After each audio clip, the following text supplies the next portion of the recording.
سورہ انعام قرآن مجید کا 6واں سورہ ہے، اور وہ آیت جس کی تلاوت کا شرف حاصل کیا گیا وہ اس سورے کی 153ویں آیت ہے۔ پروردگار عالم نے یہ ارشاد فرمایا کہ وَأَنَّا هَذَا صِرَاطِي مُسْتَقِيمًا، بس اور بس میرا ہی راستہ سیدھا ہے۔ صراط مستقیم کسی اور کے پاس نہیں ہے، اگر ہے تو میرے پاس ہے، اگر ہے تو میرے پاس ہے۔ فَاتَّبِعُوهُ، تو دیکھو تم اسی راستے کی پیروی کرنا، اسی راستے کا اتباع کرنا۔ وَلَا تَتَّبِعُوا السُّبُلَ، اور دنیا والوں نے جو راستے بنائے ہیں ان کا اتباع اور ان کی پیروی نہ کرنا۔ فَتَفَرَّقَ بِكُمْ عَنْ سَبِيلِهِ، اگر تم دنیا والوں کے راستے کی طرف چلے گئے تو وہ تمہیں اللہ کے راستے سے ہٹا دیں گے۔ ذَلِكُمْ وَصَّاكُمْ بِهِ، یہ اللہ کی وصیت ہے، یہ اللہ کی نصیحت ہے جو تم تک پہنچانا چاہ رہا ہے۔ اگر تم اس کے راستے پر آ گئے تو لعلکم تتقون، صاحبان تقوی بن جاؤ گے۔ پڑھے لکھے لوگ ہیں اور بہت ہی نوجوان دوست بھی سامنے بیٹھے ہیں، بچے بھی ہیں۔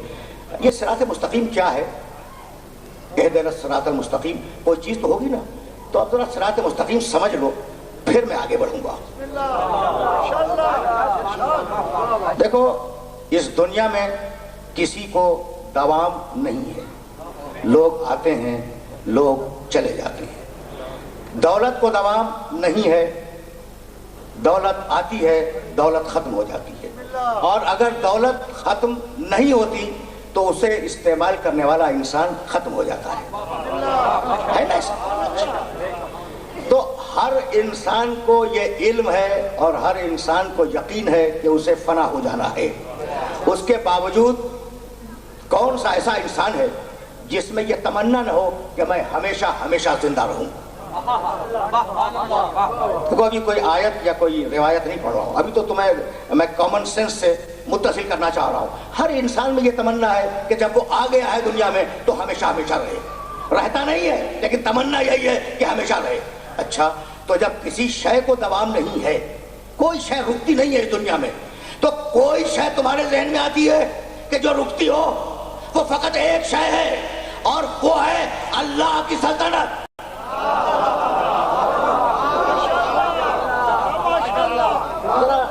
ڈیفرنٹ طریقے سے بات کر رہا ہوں تو آرام سے سننا۔ اللہ کی سلطنت کو دوام ہے، اللہ کی سلطنت ختم نہیں ہوتی۔ اچھا، تو اب ہم ہیں فانی، وہ ہے نہ ختم ہونے والا، باقی، تو اگر اس کے قریب پہنچ گئے تو تم بھی باقی ہو جاؤ گے۔ تو یہاں سے وہاں تک جانے کے راستے کا نام ہے صراط مستقیم۔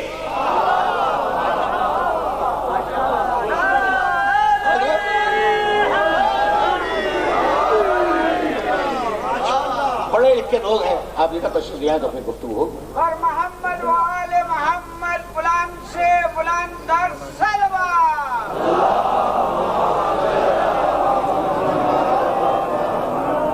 فنا سے بقا کی طرف جانے کا نام ہے صراط مستقیم، اس سے قریب ہونے کا نام ہے صراط مستقیم۔ اچھا بھائی، قریب ہونا، میں آپ سے قریب ہوں، آپ مجھ سے قریب ہیں۔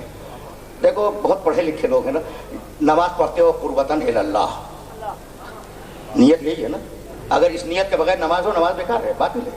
قربتاً الی اللہ، اللہ سے قریب ہونے کے لیے نماز پڑھتے ہو، روزہ رکھتے ہو قربتاً الی اللہ، حج کرتے ہو قربتاً الی اللہ، تو تم اللہ سے قریب ہونا چاہ رہے ہو نا۔ اچھا بھائی، میں جتنا تم سے قریب ہوں تم بھی مجھ سے اتنا ہی قریب ہو۔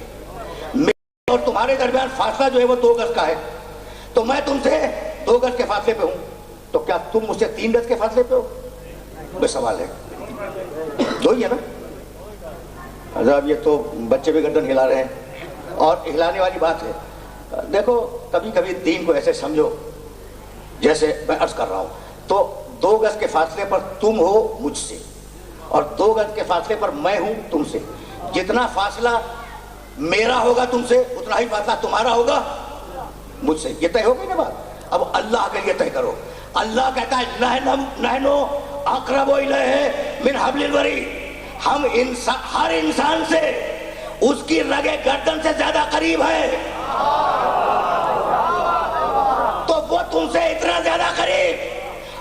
اتنے دور کہ ساری زندگی قربت اللہ کہتے ہوئے گزر گئی.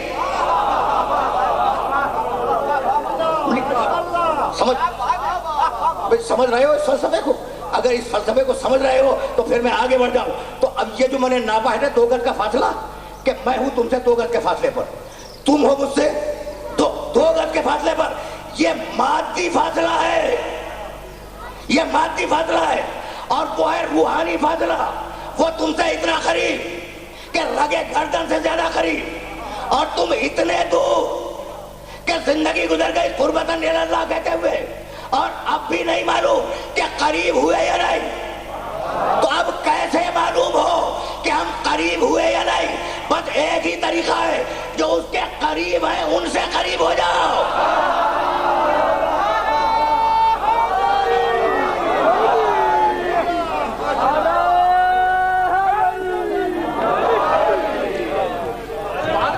بھائی بہت توجہ رکھنا، لیکن میں بہت تیزی کے ساتھ گزر رہا ہوں. اس کو 2 ہی گھنٹے ہیں، 1 گھنٹہ آج کا اور 1 گھنٹہ کل کا، اور اس آئے مبارکہ کو سمجھنے کی کوشش کرنا چاہ رہا ہوں میں.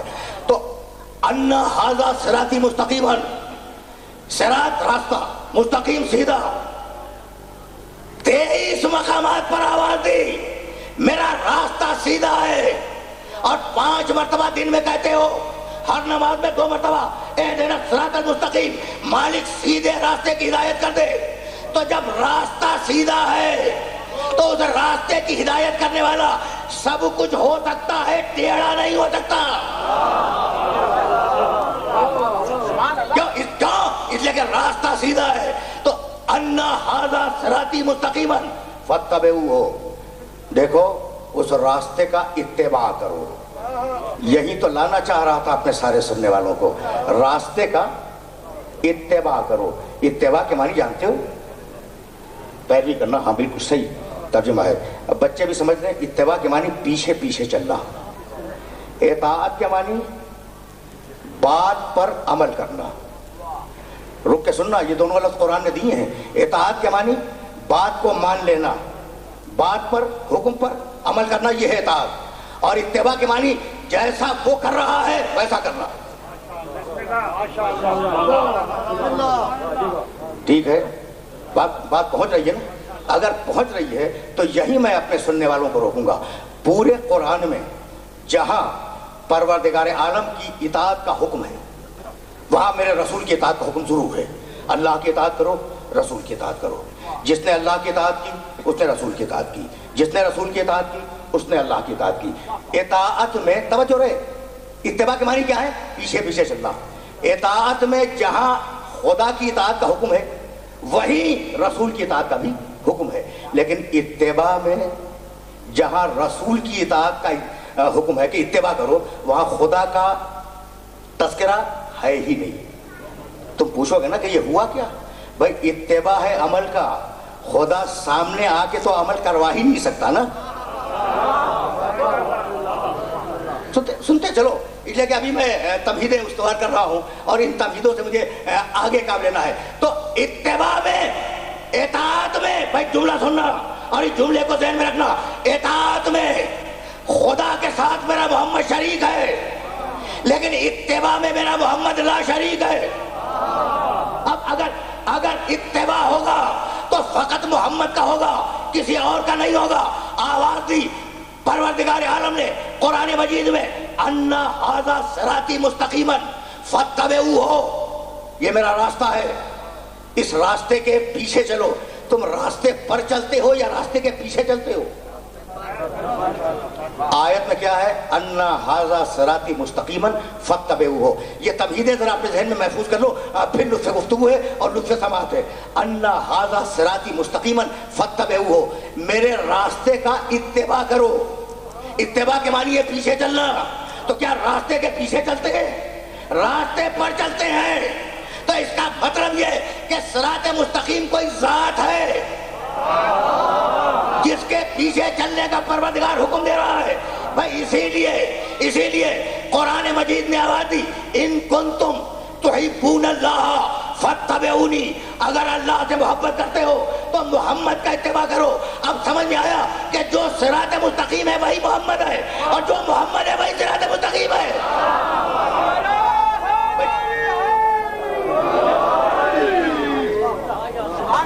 سورہ یونس قرآن مجید کا 10واں سورہ، اور اس سورے کی ایک چھوٹی سی آیت تمہیں ہدیہ کرنا چاہ رہا ہوں. الذین لا یرجون لقاءنا، وہ لوگ جو ہم سے ملاقات کو پسند نہیں کرتے. کون کہہ رہا ہے؟ اللہ. وہ لوگ جو ہم سے ملاقات کو پسند نہیں کرتے، رسول کے پاس آتے ہیں اور آنے کے بعد کہتے ہیں ایت بقرآن غیر ھذا او بدل ہو، یا رسول اللہ ہمیں اس قرآن کے علاوہ کوئی قرآن دے دیں، ہمیں اس قرآن کے علاوہ کوئی قرآن دے دیں. او بدل ہو، اور اگر آپ کا اصرار ہے کہ ہم اسی قرآن کو لے لیں تو اس میں تھوڑی سی تبدیلی کر دیں. اس بھرے ہوئے مجمع سے ایک سوال کر رہا ہوں. کیا سوال ہے؟ یا رسول اللہ قرآن تو ہمیں چاہیے مگر یہ قرآن نہیں چاہیے، ہمیں دوسرا قرآن دے دیں. یہ کیا یہودی کہہ رہے ہیں؟ بھائی یہودی تو رسول کو رسول مانتے نہیں. دیکھو مجمع ادھر سے بول رہا ہے کہ مسلمان کہہ رہے ہیں یا رسول اللہ ہمیں قرآن تو چاہیے، قرآن چاہیے، لیکن یہ نہیں دوسرا قرآن دے. اور اگر یہی قرآن دینا ہے تو اس میں ہماری مرضی کے مطابق تھوڑی سی تبدیلی کر دیں. تو زمانے، بھائی آیت ہے قرآن کی، زمانے رسول میں ایسے تھے جن میں قرآن کو بدلنے کا مزاج تھا.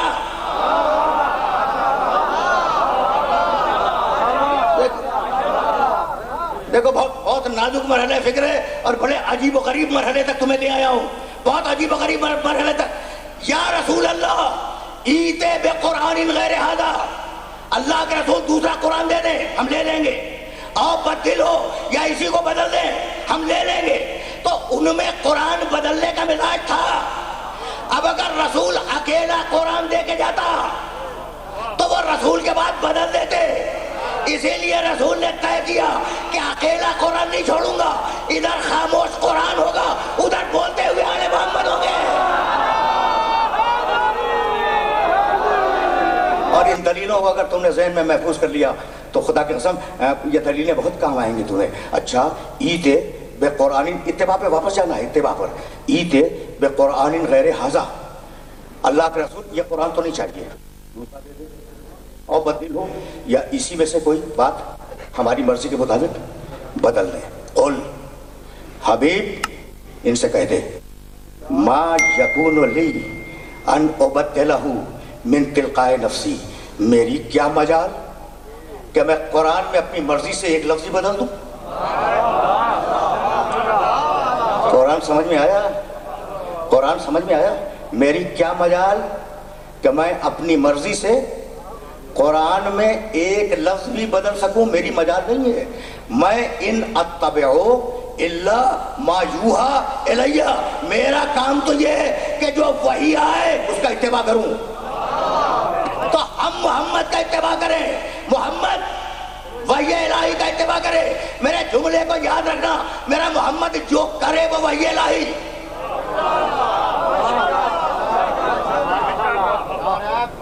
سن رہے ہو بھائی؟ یہی تو لانا تھا بھائی. اگر رسالت پہ اختلاف نہ ہوتا تو کیا ضرورت تھی مقام رسالت کی وضاحت کی؟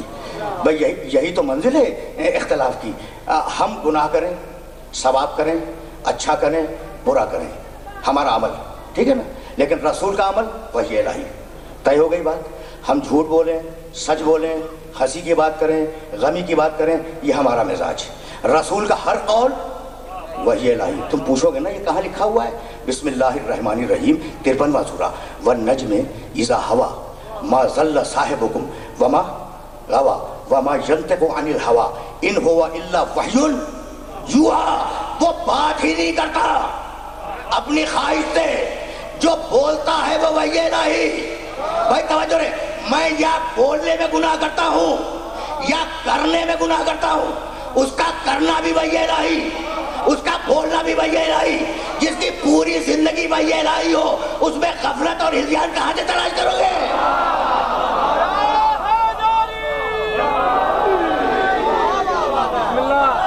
پہنچ رہی ہے بات؟ دیکھو بہت آرام سے چلنا. آج میرے ساتھ بہت آرام سے چلنا. اچھا تو رسول جو کرے وہ وحی الہی، رسول جو کہے وہ وحی الہی. بس ٹھیک ہے نا. اب اس میں نہ غفلت ہوگی، نہ سہو ہوگا، نہ نسیان ہوگا، نہ ہذیان ہوگا، نہ کسی لغزش کا شائبہ ہوگا، نہ کسی خطا کا امکان ہوگا. ٹھیک ہے نا؟ جو کرے، میں نہیں کہہ رہا ہوں، پھر یاد کرو سورہ یونس، میرا نبی جو کرے وہ وحی الہی ہے. یعنی لفظ بدل دوں تاکہ یہ نوجوان جو دوست جو گھور گھور کے دیکھ رہے ہیں ان تک آج کا ایک پیغام پہنچ جائے. رسول جو کرے وہ وحی الہی، ٹھیک ہے نا؟ لفظ بدل رہا ہوں، رسول نے نہیں کیا، اللہ نے کیا.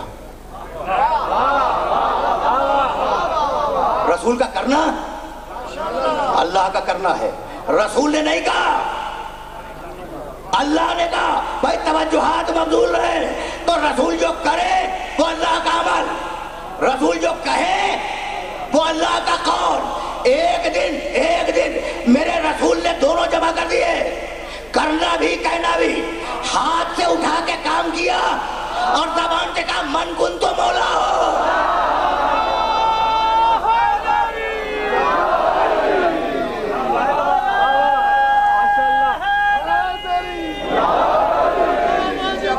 توجہ رہے.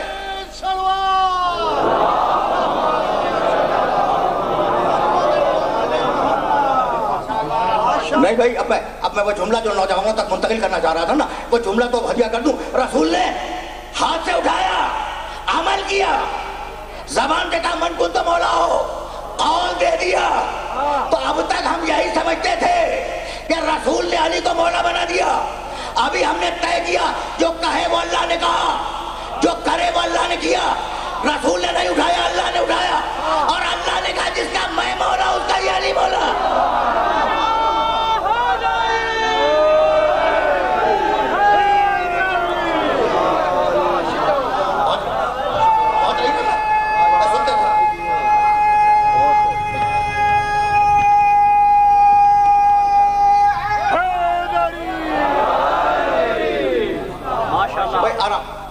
آرام سے سنتے چلو، اس لیے کہ بڑے نازک مرحلے فکر پہ تمہیں لے آیا ہوں. تو اب سیکوینس کو قائم کرو گے ذہن میں، تسلسل کو. رسول اتباع کرے وحی الہی کا، ٹھیک، ہم اتباع کریں رسول کا، یہ طے ہو گیا. اب اگر رسول چلا جائے، دیکھو آج میں کچھ آیتیں تمہیں ہدیہ کر رہا ہوں اور وہ آیتیں گن کے ذہن میں رکھ لینا. اب اگر رسول چلا جائے تو کیا اجماع کے ذریعے رسول کی جگہ پور کر دیں، شورا کے ذریعے کریں، کسی کو لا کے بٹھا دیں؟ نہیں. سورہ یوسف قرآن مجید کا 12واں سورہ اور آیت کا نشان 108. خدا کی قسم جا کے دیکھنا، اس آیت مبارکہ کو جا کے دیکھنا. قول، اس آیت کا آغاز بھی قل سے ہے. قل کے معنی کہہ دے. قل ھذہ سبیلی، رسول کہہ دے کہ یہ دین اسلام میرا راستہ ہے. ھذہ سبیلی، یہ دین اسلام میرا راستہ ہے. محمد سمجھ میں آیا؟ بھائی توجہ رہے، محمد قدم رکھتا جائے دین بنتا جائے. حبیب خدا ختم الانبیاء رحمت للعالمین بآواز بلند نعرہ صلوات.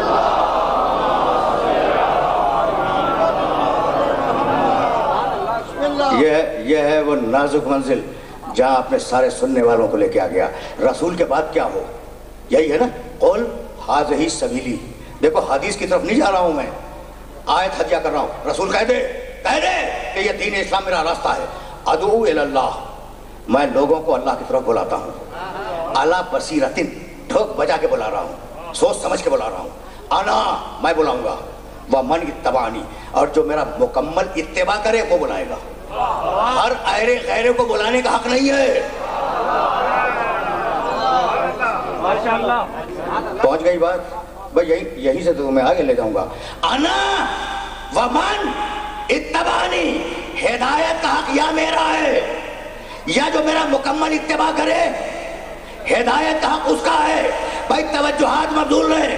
میں نے اتباع سمجھ گئے، پیچھے چلنا. بھائی توجہ رہے، اتباع کرانی پیچھے چلنا. تو یا تو ہدایت میں کروں گا اور میرے بعد ہدایت کرے گا جو میرے پیچھے چلے، مکمل زندگی میرے پیچھے چلتا رہے.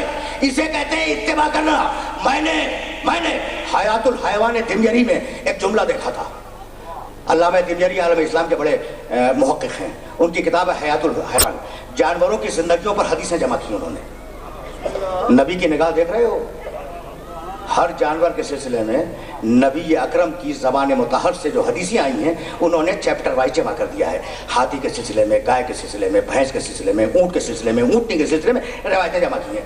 علامہ دمیری کی اس کتاب میں حیات الحیوان میں میں اونٹ کا چیپٹر پڑھ رہا تھا، تو جب میں پڑھتے پڑھتے اونٹنی میں پہنچا تو علامہ دمیری نے لکھا، بھائی توجہات مقصود ہے، علامہ دمیری نے لکھا کہ اونٹنی اور اونٹنی کے بچے میں دوہرا ربط ہے. اگر اونٹنی کے ساتھ اونٹنی کا بچہ جا رہا ہو اور وہ رک جائے کسی سبب سے تو ماں اس وقت تک آگے نہیں بڑھے گی جب تک وہ بچہ اس کے پاس نہ آ جائے. اور اگر اونٹنی کو علم نہ ہو وہ نکل جائے اور تم بچے کو پکڑ لو تو وہ اچھل کر کود کر جان کو چھوڑا کر بھاگ کر اپنی ماں کے پاس چلا جائے گا. سن لیا تم نے؟ دوہرا رشتہ ہے نا. ماں رک کے پکار لیتی ہے اور اگر ماں نہ دیکھ سکے تو بچہ کود کے اپنی ماں کے پاس پہنچ جاتا ہے. خدا کی قسم میں نے ذاتی تجربہ کیا. خواجہ کمیر صاحب گواہ ہیں اس بات کے کہ میں گاڑی ڈرائیو کرتا ہوا کراچی سے لاہور آ رہا تھا اور راستے میں ایک ریوڑا تھا اونٹوں کا.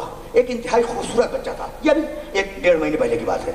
میں نے ان چرواہوں سے کہا کہ بھئی یہ بچہ میرے قریب لاؤ. گاڑی روک لی، قریب لاؤ. وہ گئے، انہوں نے بچے کو پکڑا. مادہ تھا دور چلی گئی تھی. یہ ذاتی گواہ ہے، خواجہ صاحب گواہ ہے اور میں جو بیان کر رہا ہوں خود میں گواہ ہوں. بچے کو پکڑا اور چاہا کہ وہ کار کے پاس لائیں. بچہ اکڑ کے اسی مقام پہ کھڑا ہو گیا اور ماں دور کھڑی ہو گئی. اس نے، چرواہے نے اپنی زبان میں کہا یہ مر جائے گا مگر ماں کو چھوڑ کر آپ کے پاس نہیں آئے گا. اگر آنا ہے تو بچے کے پاس آ جائے. بچہ آپ کے پاس نہیں آئے گا، مر جائے گا مگر نہیں آئے گا.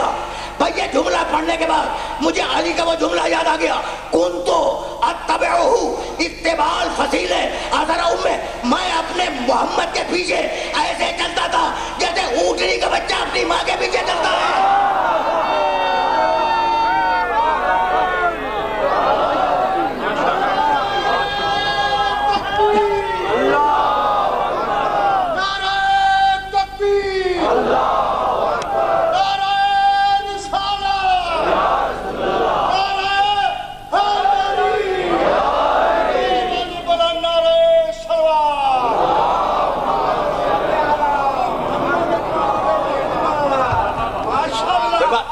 پہنچ رہی ہے میرے علی؟ نہج البلاغہ میں یہ جملہ آج تک موجود ہے اور قیامت تک موجود رہے گا. کنتو اتبعہ اتباع الفصیل اثر امہ. میں بچپنے میں اپنے نبی کے پیچھے ویسے چلتا تھا جیسے اونٹنی کا بچہ اپنی ماں کے پیچھے چلتا ہے. مکمل اتباع کس نے کیا؟ اور آیت سورہ یوسف کی کیا تھی کہ جو مکمل اتباع کرے اسے اپنا جانشین بنا دے، اسے حق ہدایت دے دے. بھائی کنکلوڈ کرنا بڑے نازک مرحلے ہیں اور آج میں نے چاہا کہ اپنے سننے والوں کو روکوں فقط آیات پر، لیکن روکے رہنا. اگر مجھے اپنی گفتگو پر اعتماد نہیں ہے، اپنی خطابت پر، اپنے الفاظ پر اعتماد نہیں، لیکن تمہاری فہم و فکر پر اعتماد ہے. اس لیے میں نے یہ مسئلہ چھیڑا ہے اور اگر یہ مسئلہ پہنچ گیا تو بہت بڑا مسئلہ حل ہو جائے گا. تو آیت نے کیا کہا؟ جو نبی کا مکمل اتباع کرے ہدایت کا حق اس کا ہے. اور علی نے کہا، بھائی توجہ رہے، علی نے کہا کہ میں ہوں مکمل اتباع کرنے والا. چلو نہ مانو تھوڑی دیر کے لیے علی کا قول، اس لیے کہ تم علی کی ہر بات تو مانتے نہیں ہو. یہ جملہ پہنچ گیا. اگر پہنچا ہوتا تو پھر کہنے کی ضرورت نہیں تھی. بھئی ہم تو وہ ہیں کہ علی کی ہر بات مانتے ہیں اور قیامت تک مانیں گے چاہے جان ہی کیوں نہ چلی جائے.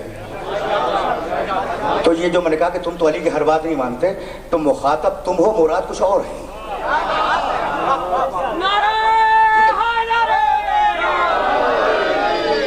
تو نہ مانو علی کی بات، لیکن اللہ کی بات تو مانو گے نا.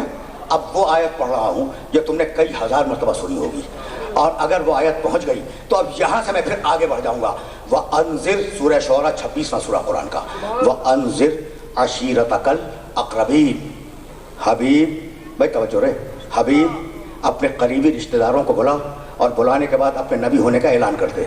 وَغْفِزْ جَنَاحَكَ لِمَنِ اتَّبَعَكَ مِنَ الْمُؤْمِنِينَ. اور مومنین میں سے جو تیری مکمل پیروی کریں ان کے لیے کندھے کو جھکا دے.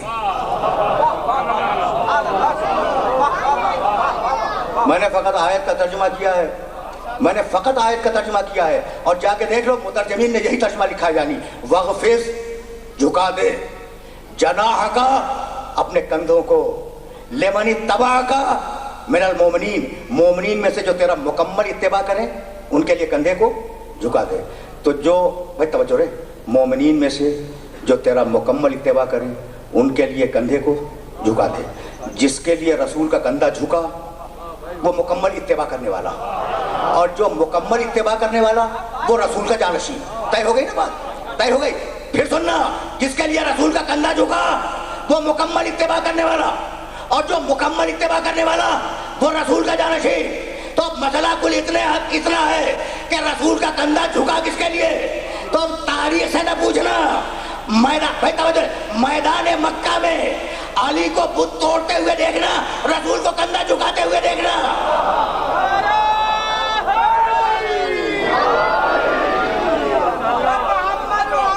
عجیب مرحلہ فکر ہے۔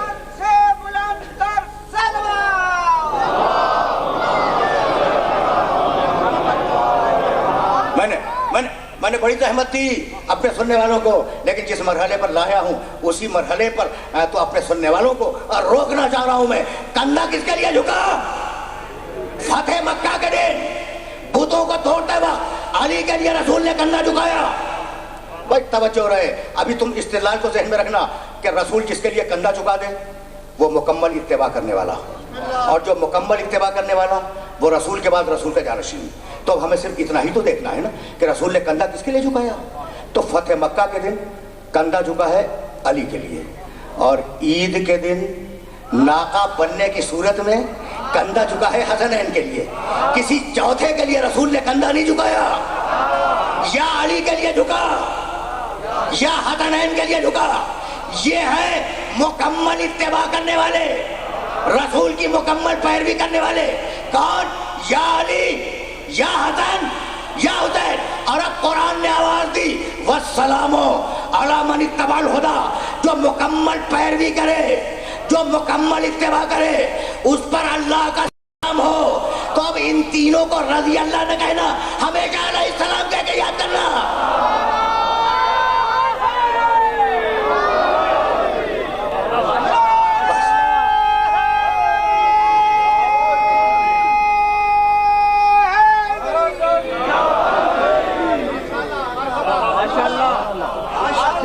بہت توجہ رہے، بہت توجہ رہے، لیکن اب تو آیا ہوں میں اس مرحلہ فکر پر۔ تم جانتے ہو کہ میں مشن ہے کہ میں مقام رسالت کی تشریح و تفسیر بیان کروں۔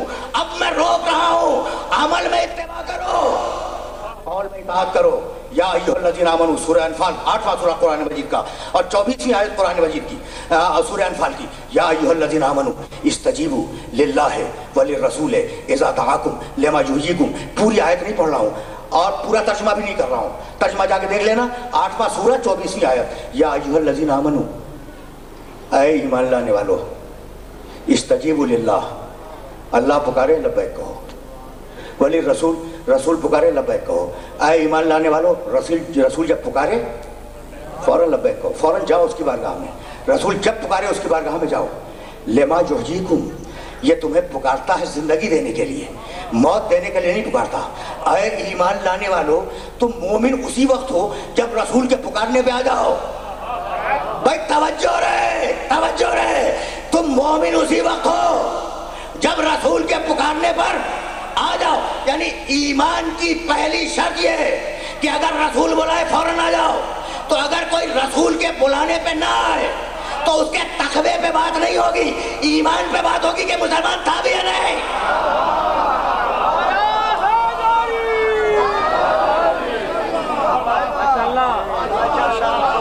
میں تو آیتیں پڑھ رہا تھا، اور دیکھو میں نے تمہیں بڑی زحمت دی، اور میں چاہ رہا تھا کہ تمہیں آیات کے اس سیکوینس سے آشنا کر کے تم تک کوئی دلیل پہنچا دوں۔ تو اب رسول کرے وہ کرو، بتلاؤں گا کہ حد کیا ہے کرنے کی۔ رسول جو کہے اس پر لبیک کہو۔ یاد ہے کچھ؟ خدا کی قسم میری بات سننا، اب میں قرآن سے باہر ابھی نہیں جا رہا ہوں، تاریخ پر ابھی آؤں گا۔ اے ایمان لانے والوں، رسول جب پکارے فوراً لبیک کہو، اس کی بارگاہ میں جاؤ۔ اور اسی قرآن نے، یہ سورہ انفال کی آیت تھی، اسی قرآن نے سورہ آل عمران میں جنگ احد کا منظر کھینچتے ہوئے یہ جملہ ارشاد فرمایا وَإِذْ تُسْعِدُونَ، میں اگر کہوں نا تو تمہاری پیشانیوں پہ شکن آ جائے گی، تمہیں برا لگے گا، لیکن چونکہ قرآن مجید کی آیت ہے تو ذرا آرام سے سننا اور پوری توجہ سے غور کرنا۔ وہ جنگ احد وَإِذْ تُسْعِدُونَ وَلَا تَلْؤُونَ عَلَىٰ أَحَدٍ، اس وقت کو یاد کرو جب تم پہاڑوں کی چوٹیوں کی طرف بھاگ رہے تھے۔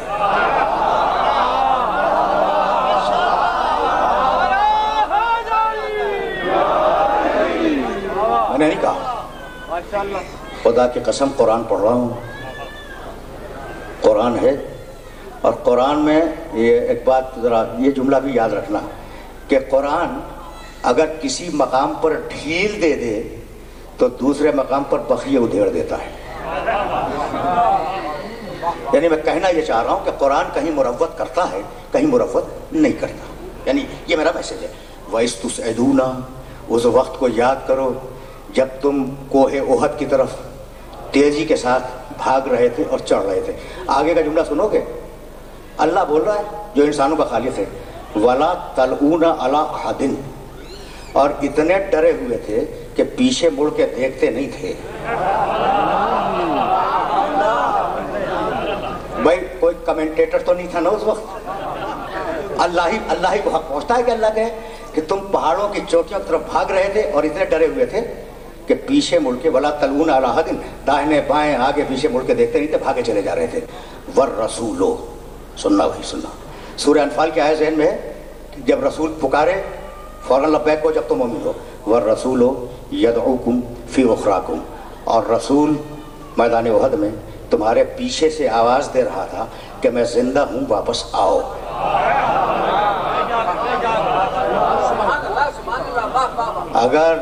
اگر یہ قرآن مجید نہ ہوتا تو میں اپنے سننے والوں کی خدمت میں اس آیت مبارکہ کو ہدیہ کیوں کرتا؟ تو رسول پکار رہے تھے کہ آؤ، بھائی ہے تو یہ، رسول پکار رہے تھے کہ آؤ، اور سورہ انفال کی آیت کہہ چکی تھی کہ اگر رسول کے پکارنے پہ نہ آئے تو مومن نہیں ہو۔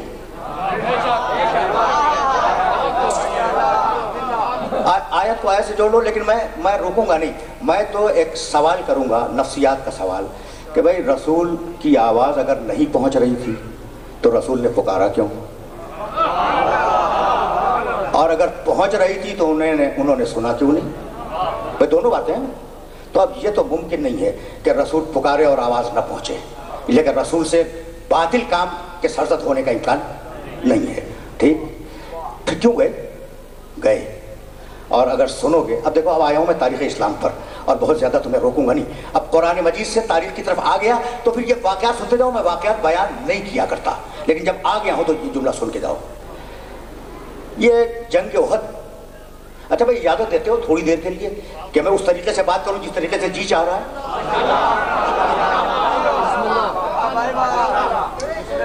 دیکھو یہ جو احد ہے اسے جا کے دیکھنا، اللہ تمہیں حج کی توفیق دے، عمرے کی توفیق دے، جا کے دیکھنا۔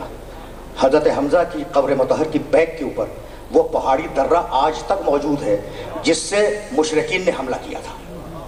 ذرا سچویشن کو سمجھنا، اگر صورتحال سمجھ گئے نا تو پھر لطف گفتگو ہے۔ وہ درہ آج تک موجود ہے، اسے جا کے دیکھنا، پھر سچویشن سمجھنا۔ جب پیغمبر میدان میں آئے تو آپ نے 50 افراد اپنی فوج کے اس درے پہ بٹھا دیے کہ خطرہ تھا کہ مشرکین ادھر سے گھوم کے آئیں گے، حملہ کر دیں گے۔ کہنے لگے رسول کہ خبردار، زمین و آسمان ٹل جائیں مگر تم اپنی جگہ سے نہ ہٹنا۔ زمین و آسمان اپنی جگہ چھوڑ دیں مگر تم اپنی جگہ سے نہ ہٹنا۔ وہ 50 افراد وہاں بیٹھے رہے، آمنے سامنے مسلمان و مشرکین ہیں۔ مسلمان نے حملہ کیا، مشرک گھبرایا، مشرک کو شکست ہو گئی۔ اوپر سے پہاڑ سے وہ 50 افراد دیکھ رہے ہیں۔ بھائی دیکھنا خدا کی قسم، میں واقعات نہیں بیان کیا کرتا، لیکن جی چاہتا ہے کہ یہ واقعہ تمہیں ہدیہ کر جاؤں، جی چاہتا ہے۔ اور حوالہ بھی سن لو، مورخ طبری نے اپنی تاریخ میں لکھا ہے، مورخ ابن اسیر نے اپنی تاریخ کامل میں لکھا ہے، اور میں کیا حوالے دوں، یہ 2 بڑی مشہور تاریخی کتابیں ہیں۔ وہ 50 افراد بیٹھے ہوئے ہیں اور وہاں سے دیکھ رہے ہیں کہ مسلمان جنگ جیت گئے۔ جب مسلمان جنگ جیت گئے اور مسلمانوں نے مشرکین کا مال غنیمت لوٹنا شروع کیا تو وہ جو بیٹھے تھے نا درے پر وہ کہنے لگے اب تو ہم نے جنگ جیت لی تو اب یہاں رکنے کی ضرورت کیا ہے، چلو اب ہم بھی مال غنیمت لوٹنے میں شریک ہو جائیں۔ مزاج سمجھ میں آ گیا کہ جنگ میں کیوں آئے تھے؟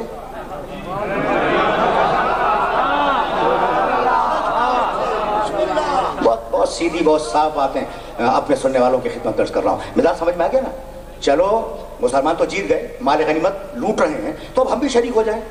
50 میں سے 2 نے کہا کہ نبی یہ کہہ کے گئے تھے کہ زمین و آسمان ٹل جائیں، اپنی جگہ سے نہ ہٹنا، اور 48 افراد کہنے لگے کہ اب تو ہم نے جیت لیا، اب ضرورت کیا رکنے کی، وہ چلے گئے۔ اب 2 رہ گئے نا درے پر۔ مشرکین نے دیکھا درہ خالی ہے، وہ گھوم کے آئے، انہوں نے حملہ کیا، ان دونوں مسلمانوں کو شہید کیا اور پیچھے سے حملہ کر کے رسول کی فوج کو تباہ کر دیا۔ اور جب تباہ کیا اس وقت مسلمان فوج پہاڑوں کی طرف گئی۔ سمجھ لیا تم نے؟ بھائی رسول نے کہا تھا 50 افراد سے کہ نہ ہٹنا، ان میں سے 2 نے عمل کیا، 48 چلے گئے۔ کتنے فیصد نے عمل کیا؟ 2%، 98% چلے گئے۔ لوگ کہتے ہیں کہ اگر غدیر میں علی کی مولائیت کا اعلان کیا تھا تو سب نے کیوں نہ مان لیا؟ بھائی 98% کا حشر تو ہم جنگ احد میں دیکھ چکے۔ سمجھ رہے ہو بات کو؟ 98% کا حشر تو ہم جنگ احد میں دیکھ چکے۔ تو اب مجھے جملہ کہنے دو، رسول نے کہا تھا نہ ہٹنا، رسول نے کہا تھا نہ ہٹنا، مسلمان اپنے قیاس پہ ہٹ گیا تو قیامت تک کے لیے اصول دے دیا کہ جب بھی حکم رسول کے مقابلے میں اپنے قیاس پہ عمل کرو گے جیتی ہوئی جنگ ہار جاؤ گے۔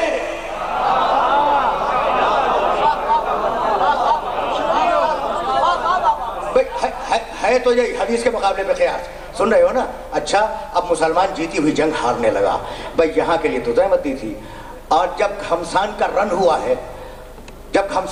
ہوا ہے تو اس وقت اکیلا ایک تھا جو رسول کے ناقے کے چاروں طرف دوڑ رہا تھا اور رسول کی حفاظت کر رہا تھا۔ اس وقت جلال کے عالم میں رسول نے کہا یا علی، بھائی جیسا سوال ویسا جواب، یا علی تو بھی کیوں نہ بھاگ گیا؟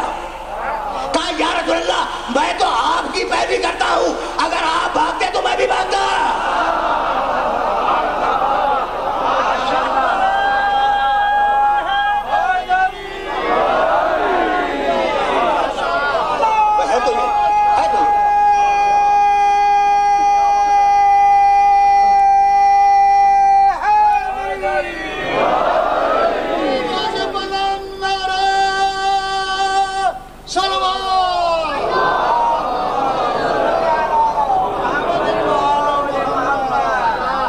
بڑے نازک مرحلے پہ لے آیا ہوں، یہ واقعہ سمجھ رہے ہو نا؟ سیاسی صورتحال جنگ احد کی کیا ہے؟ سیاسی صورتحال بھائی رکے رہنا۔ اس وقت جب علی اکیلے حفاظت کر رہے تھے، ایک مشرک نے ایک بڑا پتھر اٹھایا، میدان احد سے، پتھروں کا میدان تھا، چھوٹی چھوٹی چٹانیں بکھری ہوئی تھی، اور اٹھا کے میرے نبی کے روح انور کی طرف پھینکا۔ تاریخ ہے، تاریخ۔ اب اکیلا علی کہاں تک حفاظت کرے؟ وہ تو طواف کر رہے ہیں ناقے کا۔ وہ پتھر آ کے لگا چہرے مبارک رسول پر، اور اس جنگ میں میرے نبی کے 2 دندانہائے مبارک شہید ہوئے۔ بڑا پتھر تھا، پورے پریشر سے پھینکا گیا تھا۔ پیغمبر اکرم ناقے سے زمین پہ آئے، اس ناقے کے پیچھے گڈھا تھا، نبی اس گڈھے میں گئے، بڑا گڈھا تھا، اس گڈھے میں چلے گئے۔ یعنی اب میدان میں نبی نہیں ہے۔ جب میدان میں نبی نہ رہے اور مسلمانوں کو ناقہ خالی نظر آیا تو ایک مرتبہ ابلیس نے آواز دی ان محمدن قد قتل اذهبوا، محمد قتل ہو گئے جاؤ، محمد قتل ہو گئے جاؤ۔ رکے رہنا خدا کی قسم، تھوڑی دیر کے لیے میرا نبی گڈھے کی غیبت میں گیا ہے، ابلیس نے اعلان کر دیا دنیا سے چلے گئے۔